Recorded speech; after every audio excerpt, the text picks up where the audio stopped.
Welcome back to Buying Sandlot. I am Kyle Pagan, as always, joined by Kyle Scott. Today we have the CEO of Veo, Henrik Teisbaek, on to talk about the camera, the journey, the new deals and products they've released in the last couple of weeks. Good episode, Kyle. Yeah, it's a good episode. I'm fascinated, continue to be fascinated by the quote-unquote streaming wars here, as we affectionately call them, the cameras on a stick, right? But Yes. there's, I think we've moved past the point of, sort of fringe product. In some sports, especially like soccer, where Veo is really big, they're huge. But you think about both the analytics side, the clip sharing side for parents more on the rec side, and then, folks like Replayer and others who think about sponsorship. And it's just, there's a lot that can be unlocked simply by having a camera on the side of the field. And for my money, we've been trying to get Veo on for a while, and they're one of, if not the biggest. I see their cameras, I think, more than any other camera company that we cover. So I was excited to hear from Henrik. Yeah, I really like the insight from, you have your US-based camera companies, then you have your international-based camera companies, and they all have different thoughts on everything. You'll see that in this episode. Sponsorship, they have totally different thoughts than we do here in America. Camera quality, product innovation. So I think this is one for everybody, investors to operators to facilities to even competitors. But before we get into that, we want to thank Blackmagic Design for sponsoring the show. Recently, every kick, phase, scrum, and try of this year's Tropical Sevens Youth Rugby Tournament was streamed thanks to Blackmagic Design. That included 250 teams, 750 matches across 15 fields over 4 days of frenetic action, streamed live in its entirety at a level not previously seen in the sport. They had their Mini Extreme and Mini Pro switchers and converters for multi-camera streaming and their DaVinci Resolve replay and post-production solutions. Because, as you know, as Kyle knows, as everyone knows, those who watch youth sports, from athletes, parents, and grandparents, coaches, college recruiters, they've all come to expect streaming that looks and sounds professional. So Blackmagic Design delivers that. It delivers it for your club, for your event, for your facility, or for your school. And their suite of affordable products are the same high quality as those used by professional sports teams and in Hollywood. And they all deliver easy-to-learn multicam streaming that opens new revenue streams. So if that interested you, for more information, you can visit Blackmagic Design. And now, let's get into the interview. Henrik Teisbaek, CEO of Veo. Thanks for joining Buying Sandlot.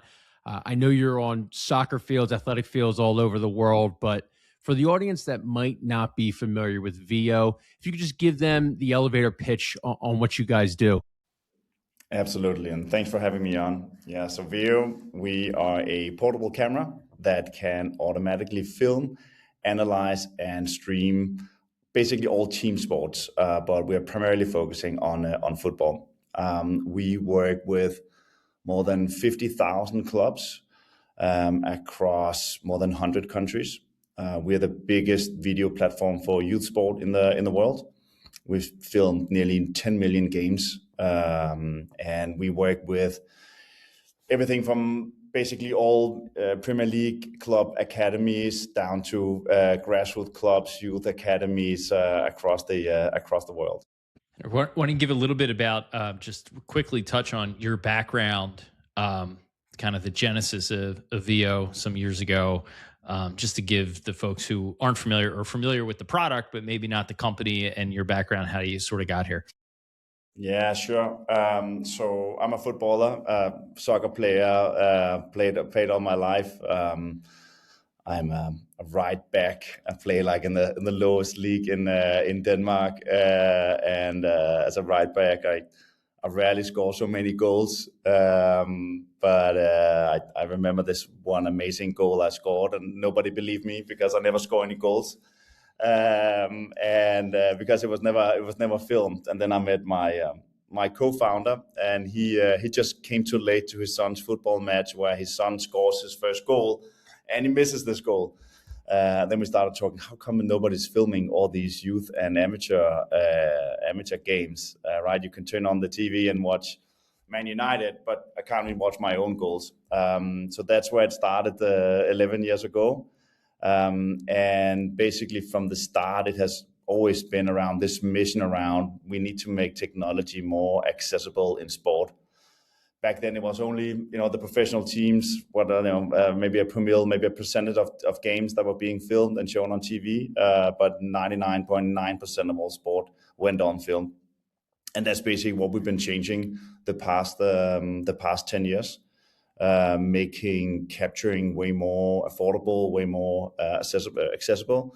Because the problem with filming sport is that the way you've been filming sport the past 100 years is that you need a camera that kind of follows the action on the pitch. And in order to do that, you need a camera operator, you need someone to build a scaffold and sitting there filming, which works for professional sport and if you have a stadium, but like on where soccer is played on a rural field somewhere where there's no electricity, those kind of conditions, right? Then nobody was filming it because it's super difficult to both get the vantage point and also having someone to film it. So what we did was that we invented a portable camera that instead of moving after the center action, we film a high resolution panoramic video image. And then with AI, we're able to detect the action and then render out a crop version of what we see in the image. Which means that with a very small camera, you can easily place on a tripod that the coach or the parent or the player brings to the sideline. Which then makes it super accessible and easy to use to film these games. You guys, we've talked to lots of folks in the streaming and camera space, from Pixelot with fixed, more of the sometimes complex fixed installs, down to Game Changer, which is a dad or mom putting their iPhone on the back of a baseball batting cage. And I feel like I always refer to these, I think lovingly, is like cameras on a stick, right?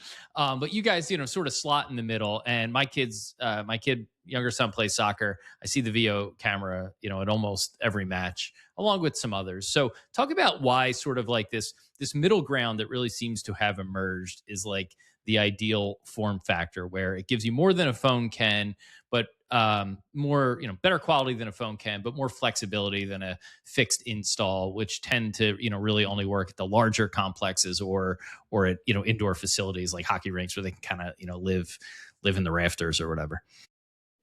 Yeah, I mean, on the fixed mount, you're touching on it right now. I mean, obviously, if you have a stadium, if you have an indoor facility, obviously there's places where you can mount a fixed mounted camera. But I would say 99% of youth sport, at least soccer and those kind of outdoor lacrosse games, there is no places to mount a fixed mounted camera. So then what can you then place on a tripod? And then we actually started out using GoPro cameras and smartphones, but ultimately it's about the customer experience, like what is the easiest way to get quality video. And back then we realized that we had to build our own hardware in order to get to this experience. So we now have a full stack hardware development in-house, everything from the electronics, the firmware, the optics, the mechanics. We have our own production facility in our building here. So actually every camera is assembled in Copenhagen at our office. So we really control the full stack, and the beauty of that is that besides we control the quality, the integrated experience between video and data and the platform is really, really unique. I can elaborate a bit more on that when it comes to the data side. So basically it comes down to the ease of use, and the thing about, I mean, you can with one phone you've got 90-100 degree field of view. But that you can't really cover a full football field or a rugby or a lacrosse field. So that's why you need this broader angle. That's why we then customized our camera to. We've then so we built in now 3 generations of our Veo cam, and what we then built into our 2 second generation cameras, then the ability to actually render our what we call the follow cam. We can do that in real time, which means we can live stream these games here. So we build in a modem in the camera, then we can then live stream all the games we're filming. Then we've also, because again our mission is democratization, so we want to unlock even more teams to film, and we are often speaking to clubs where the first team or the second team, they're using the Veo camera, but all the other teams also want to use the camera. Maybe it's used by the other teams. So we then built a smartphone-driven product where you can take two smartphones and put them in a rig, and the combined field of view of the fisheye lenses can actually generate a similar video quality as a Veo cam, but at a much more affordable price point, because you don't need to buy the camera, but you need to use your own phones or the player or your parent or whatever you have in the drawer at home. So this is a super easy way to get started filming. However, as it doesn't really have the integrated processor between the cameras, we don't live stream when it comes to the smartphone driven capture. But it's a great way of starting recording, and then if you want to do more advanced recording like live streaming, then you'll be buying a Veo camera. Yeah, I definitely want to talk about Veo GO later in the episode. I'll definitely come back to that. I do want to go back to the data space. I know about a week ago, maybe a week and a half ago, you guys launched a new product, Veo Analytics 2. Can you tell the people, what is it and what solutions does it provide? So as the camera we film the whole field, not only the area where the ball is. So basically cover everything that happens on the pitch, which means we film every player, every frame, all the time in the game. And then our AI development, we've been doing AI the past 10 years to the follow cam, but then what we've also been investing heavily in the past 5 years is start to understand the game. So we were able to, 5 years ago, we launched a way where we can actually break down the game in the different set pieces, the goals, corner kicks, shots, and so forth. And then the recent years, we've been zooming very much into the stats and also personalizing the stats. And last week, we launched what we call the Analytics 2. And what we've been able to build is that we are able to detect every player on the pitch only using the jerseys, the jersey number. So no GPS vest, no wearables. We can track every player on the pitch. We're able to track what the players are doing, the passes, the dribbles, the duels, the shots, the goals. And we also know where the ball is, and we know the video. So the combination of we're able to track the players, we're also able to track the opponent players. We know where the ball is. We know what they've been doing. Means that we can give some extremely advanced analysis on all the games that we are filming. And we're probably we're the first in the world that can do this at scale. Like this kind of data normally only exists at the very top of the Premier League games with all the optic cameras and all that. So similar type of data we can now do on the millions of games that we are processing. And the beauty here is then that we can combine it with video, right? GPS it's okay, but there you only get the data for your own team. We can also see what the opponent's team are doing. You can actually compare the distance, the run, the sprints. And when we can combine then also the ball position, we will actually be able to tell not only, you can count amount of passes, but that's a bit static, but we can actually say, okay, is this pass actually a dangerous pass or a conservative pass, or does this player actually engage in an important moment? So you can actually start also analyzing the playing styles, the philosophy for the game, so the coach can get much, much deeper analysis. And then what's also important, because players are visual learners, is that you can then link every stats to an event, to a clip. So you can actually show the pass they've been doing right, the awesome goals, the shots, the dribbles, all that stuff. So this combination of data and video we launched last week, and we're super excited about it. And no wearables. No wearables. Okay. All right. That's interesting. That's an awesome product. You bring a camera to the sideline, and that's it.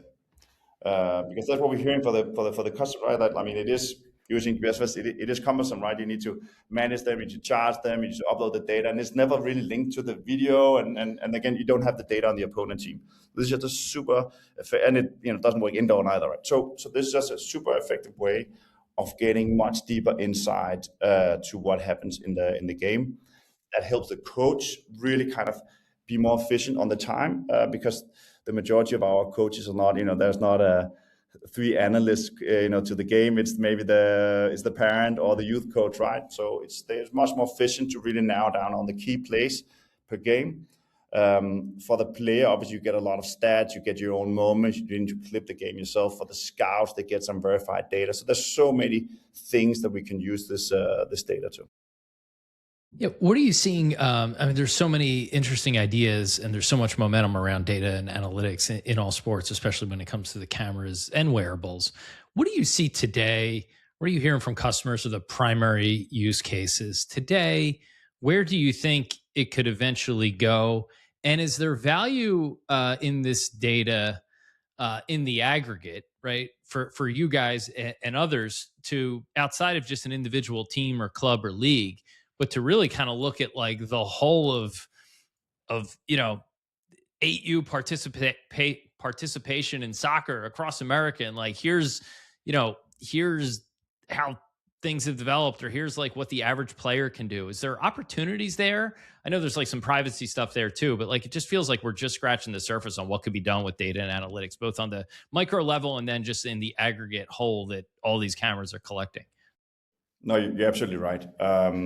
Because basically we're building like a football graph, because we already know what happens in the game. We can detect the shots, but now we actually know on an individual level, what's the passing accuracy? How many shots do there's French players versus Spanish players versus American players, right? So when you start analyzing the differences there, and obviously it's also, I mean, you have to always look at data with caution in the sense that you need to understand what was the level of the opponent team, what was the ranks like. So there's different ways you need to assess it. But because we always also track the opponent team, we actually get that data. So yes, the aggregate data is super valuable to learn from. Like on aggregate level, how are the different countries playing? Can we learn from each other? And then there is obviously a very interesting scouting aspect to it. So there's a lot of interesting aspects to this, but in general, it's how can we actually help the coach surface things that they potentially did not see? I mean, the coach are busy, watching the game, motivating the players, but there's probably something that a coach did not see. So can we actually help surface moments in the game so they can better optimize the strategy for the game or develop better players? And then for the players, right, there's so much value to bring for them as well. You guys just announced a MLS Next partnership with Veo, and I'm assuming they will get the Analytics 2 capabilities, or they already have the Analytics 2 capabilities, correct? Yes. Okay, so how from a perspective, just because we're based obviously in the U.S. and everything, and got bounced by Belgium in the World Cup, and it was a big sticking point here, and it's you hear all these things, it's alphabet soup, it's pay to play. U.S. soccer's developing an AI scouting layer to all this stuff. Going back to the MLS Next deal, and now that they have the Analytics 2 capabilities and stuff, one, it ties it all together. You could talk about that partnership a little bit, and then two, is this just MLS scouts and MLS pro teams that are getting access to this data? Are these U.S. Soccer Federation? Are they getting access to this data, or are EPL? Is this going to EPL, La Liga, Serie A? Like, who gets access to all this data with this partnership? It's the clubs that it's only the clubs that has the subscriptions and the ownership. So I mean, it's the clubs that own the video and the data. So nobody else get access to this data. Then there are leagues where they would share video with each other, and here you can also opt in for sharing data with each other. But in general, it's only for the club themselves to own the data. But we're super excited about the partnership with them next. I mean, obviously it's the top of American youth elite. So super proud to serve with them with video and data, and hopefully be able to get even more players leveled up. So we will potentially see the US doing even better next year. I think actually you did a good World Cup. I mean, I'm from Denmark. We didn't even qualify, so so in that sense, you obviously did much better than I, and I think it's a very talented team you have. Yeah, don't tell that to the millions of people who watched 4 soccer games and made a prediction on what U.S. soccer will be for the next 20, 30 years that will never win it all. If you look at the trajectory, I think you're in the right path. Thank you. And when you just look at the the participation level on the youth side, I think it's really growing, and it was just tremendous to see. I was in the US watching one of the games, just the fan experience and like the vibe around the sport was really, really positive and also surprising to me. So I think there's a lot of exciting things happening for US soccer. Yeah, no, I agreed. I went to a couple matches and I was stunned. Most sporting events like that aren't that positive and upbeat here, and it seemed like I know Kyle was at a couple too. It was a great experience. Um, Talk about the customer and marketing for a sec. What does your kind of customer mix look like? U.S., compared to international. Where are you guys strongest? And then our audience is a little bit international, but like primarily U.S. youth sports focused. So talk about what you're seeing here in terms of is it particularly clubs that are looking at your cameras? Are you guys marketing to parents? I see kind of a mix on the games I go to. Sometimes it's the club that brings the camera. Other time it's just a parent who and sometimes it's multiple. Like I said, you'll see the multiple poles on the side of the field. So kind of international versus U.S. mix, and then what you're seeing specifically in the U.S. on your target customer front. The US is our biggest region. It's about 40% of our business. And then Europe, when you combine all the countries in Europe, that's about 40% as well, including the UK. And then we have 20%, which is a global, bit more organic business. We also have a business out of Japan. But basically, everywhere in the world, you can buy a camera. But what we're really focusing is on the US and on Europe, where we cover in Europe.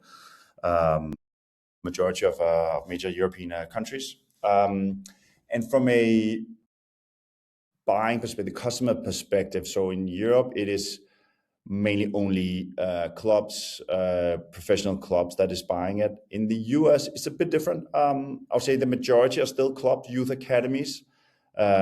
We also have a big portion of the high schools using our product.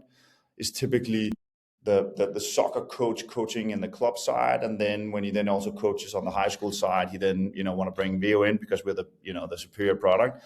So we also getting a lot of high schools on that front. And on the youth side, yes, we do see a lot of parents also buying.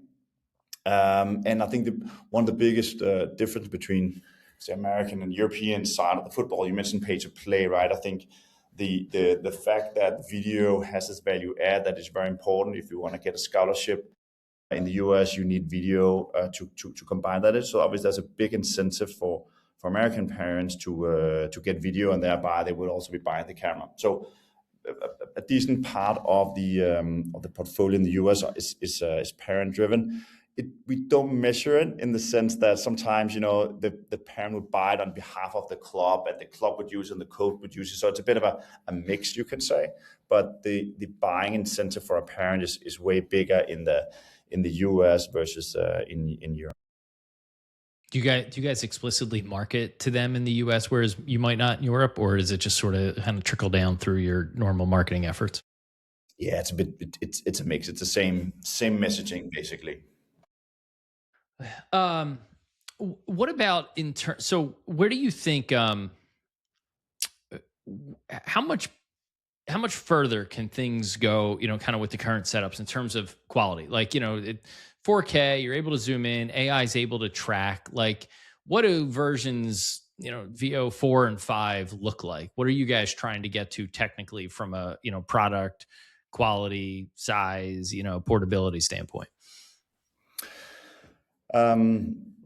I think without revealing too much of our roadmap, obviously we are investing heavily in our capture portfolio. It's a big investment we do. So we always want to be 2-3 years ahead of our competitors.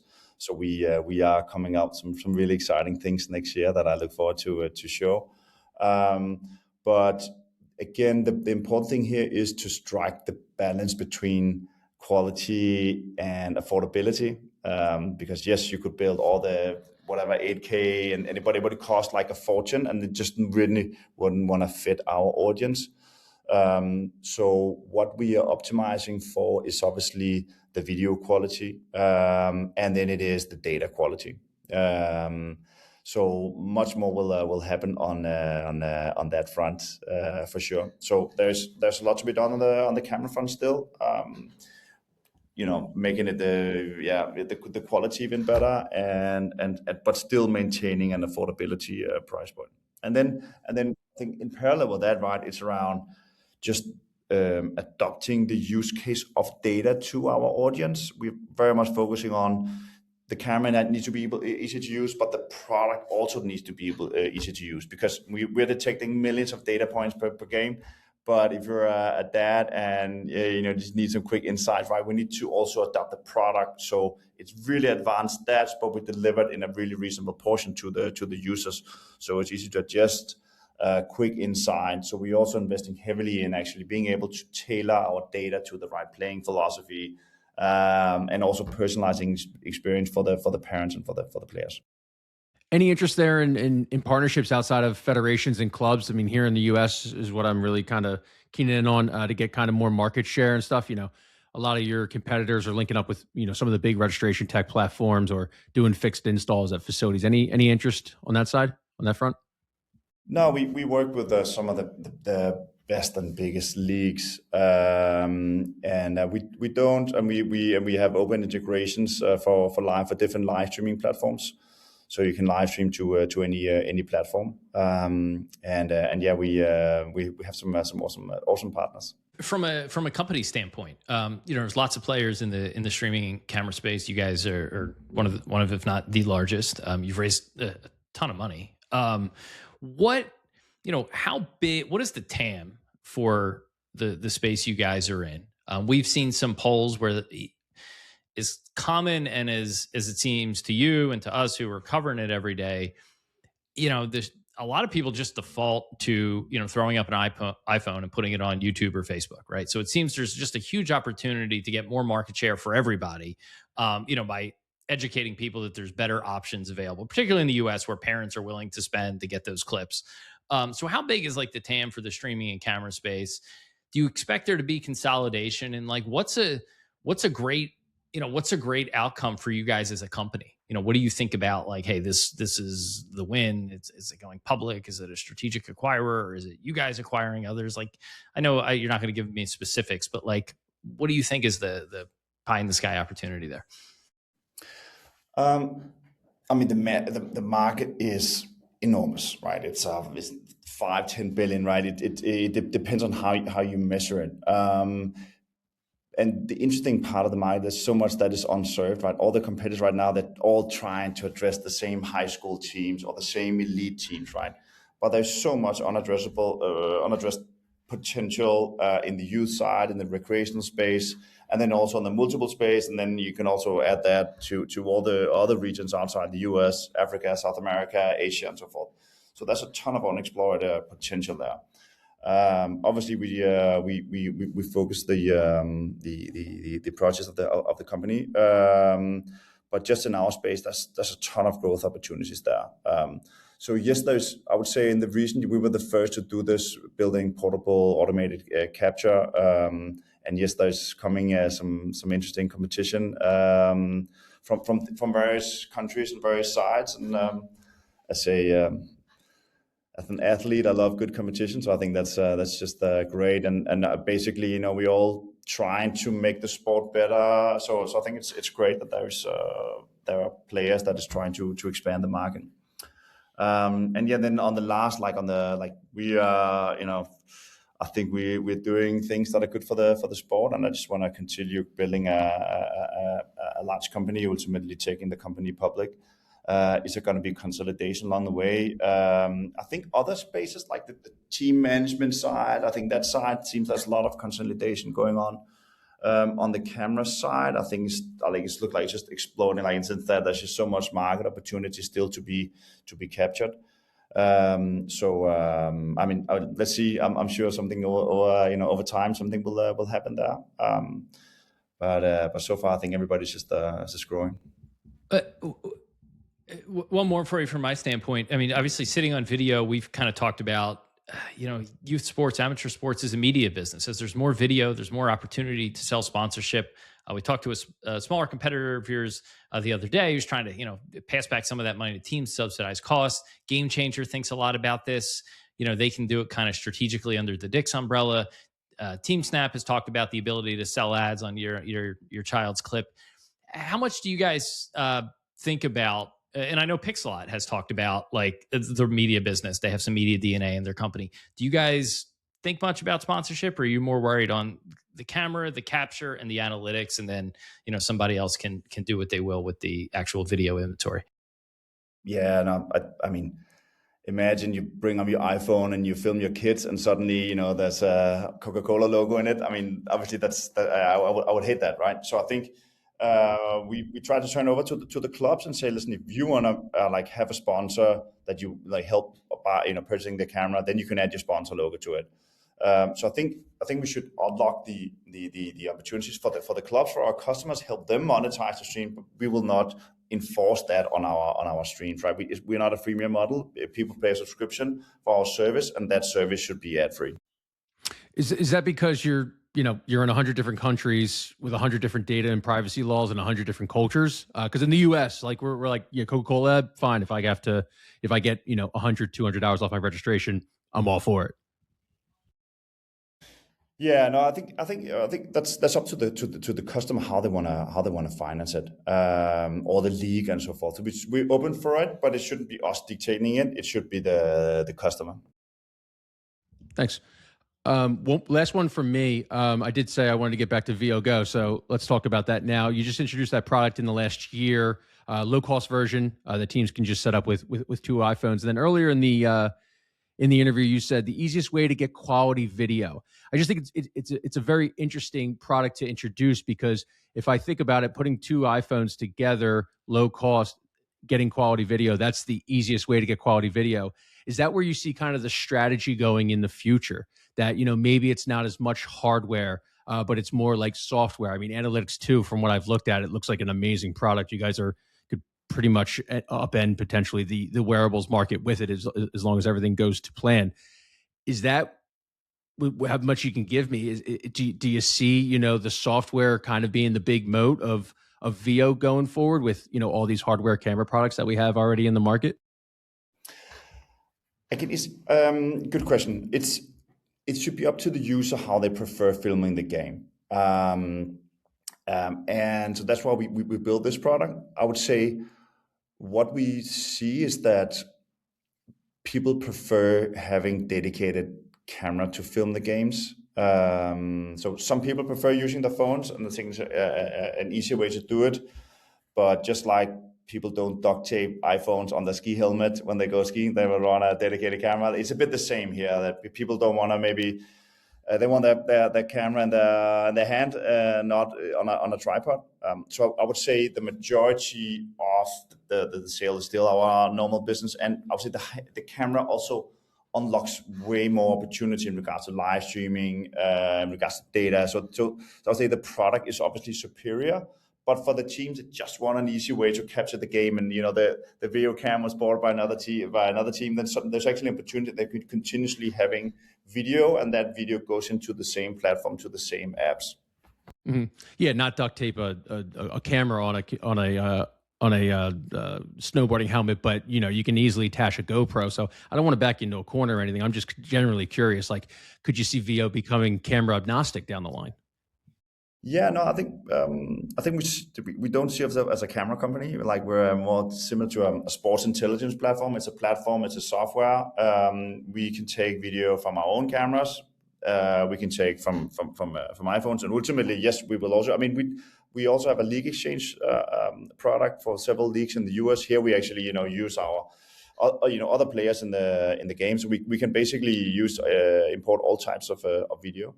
But the biggest value add we create is the video we capture ourselves, because here we can then measure and do all the data that I mentioned earlier. Awesome. Anything else? Nothing. This was great. We appreciate you joining. You want to plug away for our audience? We got lots of club folks who are probably listening. So how can they find you? Plug the website, whatever. Yeah, you can read more on veo.com. There you can find all the information about the product. Awesome, man. Really appreciate you coming on. Good luck with everything. Good luck with the streaming wars, as we call it here on the program, and everything. And any news you got coming down the line, we'd love to have you back. Absolutely. Thank you so much for having me on.